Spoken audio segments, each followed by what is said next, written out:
Hey everyone, it's Manny. Another chit chat with Mandy and Caryl. I'm Mandy, the board gaming pinup girl. I'm Carol, also known as Carol Has No Tan.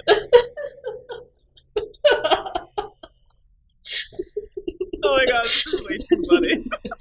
So today we're going to be looking at Dice Throne. But before we get to that, check the timestamps below. If you want to get to a certain part and you really want to watch that, just jump down below. And now we're ready to give a review on Dice Throne. So Carol, what did you think? That's how it is. I have a formula. I hope you know I am recording all this. Oh, great.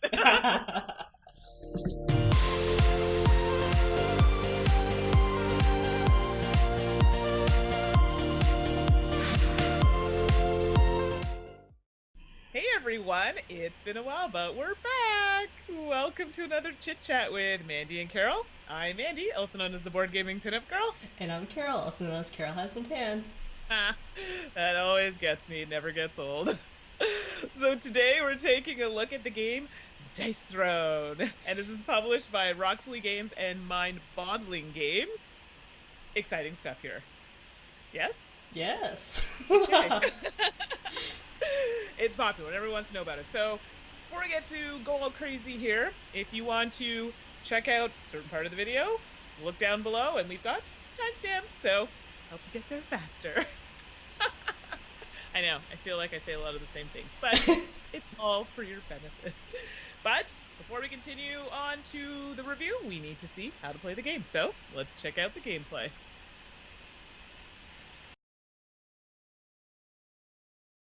Pick a character and battle with your friends in 1-on-1, 2 versus 2, 3 versus 3, or a 6-player free-for-all battle for the throne. Each player plays uniquely with their own playstyles, abilities, upgrade cards, and dice. On your turn, you'll gain a card and a CP to spend on cards for ability upgrades or actions. Then you roll all of your offensive die to try and match a symbol requirements to perform one of your character's abilities with up to 3 rolls total to get the most devastating attack you can against your opponent. After the roll, your opponent has a chance to do a defensive roll, which depending on the character they play, can reduce the damage you deal to them or counter your attack by dealing damage back, or applying a status effect depending on if they meet the symbol requirements of their ability. Then play will continue until there is a champion who takes the throne.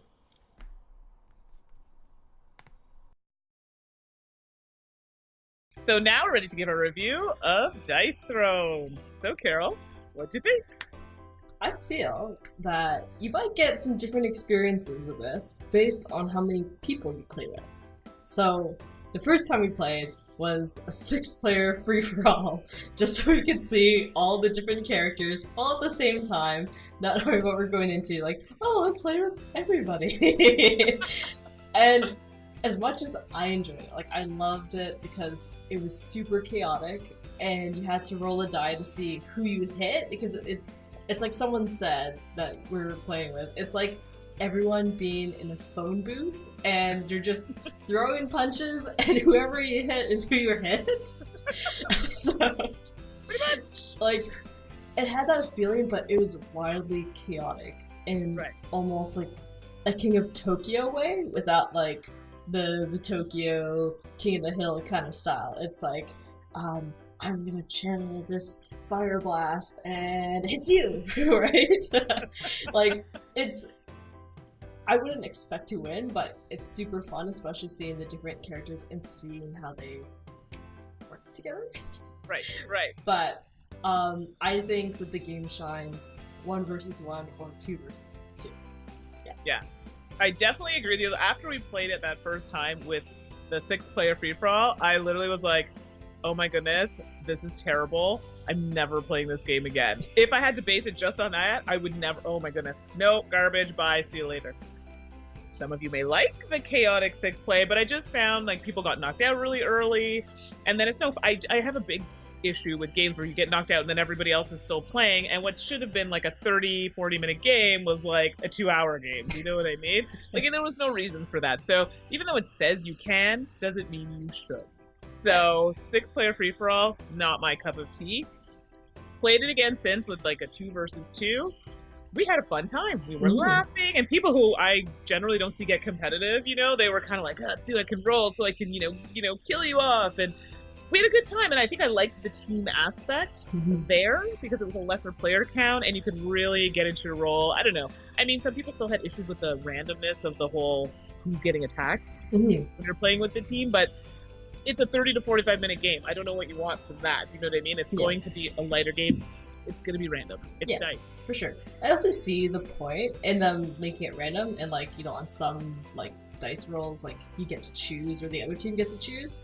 Like, it's like, you know, you can't target down one person because then that's just not fun, right? Like, of course, someone's gonna get picked on all the time. Exactly. So I like that they did that, and like, you know, with dice, like, it's pretty random anyway, and it's like, you know, whatever happens, happens, and that's part of the fun of it, at least for me anyway. Well, this is it. So if you're the type of person who needs to plan your like every single action, write down, you're expecting to like have some crazy strategy, this is not the game for you. I'm not saying it's a bad, and I'm not saying it's a bad game. That's not what I'm saying. Yeah. Like, like, I feel this game is as if Magic and King of Tokyo were just put together into like a competitive game, and like, I like that you get the different cards and different abilities, and everyone just plays so differently, and they have their own strengths and weaknesses. Like, that was just a lot of fun, and like, it kind of just, you know, it just immerses you because it's like, I'm gonna be the barbarian, and I'm just gonna like pummel things through, and then, you know, like, or just be like the shadow elf, which is the shadow thief. Sorry. Shadow thief. Yeah. Yeah. Yeah. I think I was the elf. Yeah. it was like moon elf and shadow thief. Yeah. Yeah. Anyway. Yeah. I like the elf character actually. Very good for. Is that the good one for healing? No. What was that one? Was it healing? Yeah, totally. Yeah, I think it was healing. Yeah, Shadow Thief is like the really dodgy one, the one that poisons you and runs away in the shadows. Dodgy one. That's like something out of like a British mystery. Dodgy. Sorry. I use it in its most literal sense. No, you literally did. So it was. So I mean, overall, the game. I really was worried after that 6-player free-for-all. Like, oh goodness gracious, you know, the art looked really nice. Because I mean, the art bits on the box, I actually really liked the vibrant color. I liked the art. I thought the art was fun. I thought it suited the type of game. You know, it was showing that it was dynamic, and even the dice were really nice. And you know, they tried to color coordinate with the characters. Yeah. Even the designs that they chose, you know, for characters, you know, pyromancer, fiery things. You know, it made sense. So quality of components of that were great. I know that some of the turn counters, I wish they had provided more, not the turn counters, sorry, your health and your CP points, you know, they turn. I wish they had provided more of those plastic bits because they get loose over time when they fall out. So that I would have wished they had provided more of those, like extra backup. Not a huge thing, but something that I thought would be a nice touch. But overall, the components, even the way it was organized, each one has their own space in the box. I like that. Yeah. And did you know you could take the individual trays out? Yes.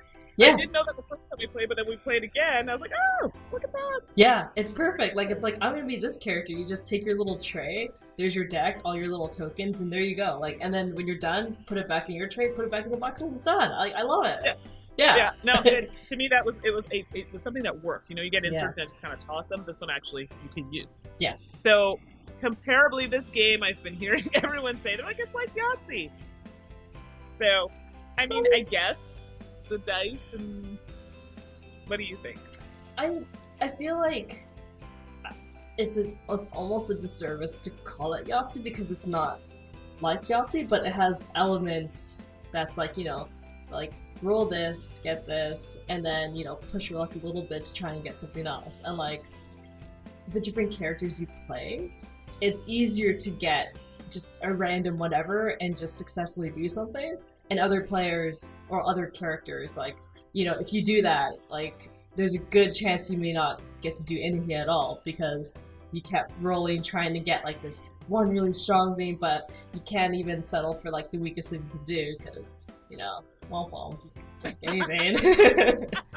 Oh, dice, darn you. Yeah. Like, and it's like, and I always tell people, but isn't every game like, you know, if it's a dice rolling type game, isn't that kind of like Yahtzee? I mean, I always liken it to fashion, right? fashion repeats itself. You'll see it in all different sorts of things. Same with games. You'll see basic elements that are in some of those games in newer games. That's just how it is, right? You recycle, you change, you twist it up. Yeah.